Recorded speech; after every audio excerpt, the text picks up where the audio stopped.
দেখো বন্ধুরা, আমি কিন্তু রাত্রির এখন বাজে 11টা।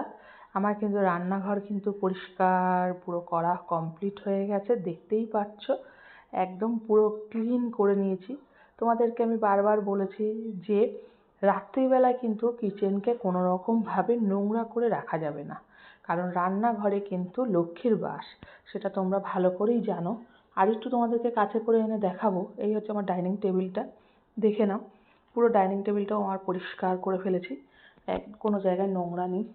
এছাড়াও আমার বেসিনটার দিকে তাকাও, বেসিনটাও কিন্তু আমার পুরো পরিষ্কার করা রয়েছে, ঠিক আছে। এরপরে দেখো আমার এদিকে পুরো পুরো গ্যাস ট্যাসগুলো পুরো মানে পরিষ্কার করা। এদিকে তেলের সব কিছু যেখানে যেটা রাখি সব কিছু পরিষ্কার করে রেখেছি। এই হচ্ছে আমার বাসন। এই দেখো রাতের বাসনটা আমি এইভাবে ধুয়ে রেখেছি। এই দেখো, দেখতে একটু জুমটা বেশি হয়ে গেল, ঠিক আছে। এই হচ্ছে রাতের বাসন। এদিকে দেখো সব আমার টোটালটা কিন্তু গোছানো কমপ্লিট, রান্নাঘরটা।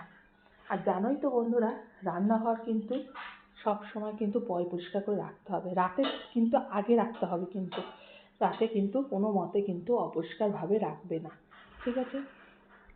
চলো তাহলে আজকের মতন ভিডিওটা আমি এখানেই শেষ করলাম। তাহলে তোমাদেরকে দেখিয়ে দিলাম আমার রান্নাঘরটা কীভাবে ক্লিন করেছি, ঠিক আছে। চলো, ভালো থাকো, সুস্থ থাকো।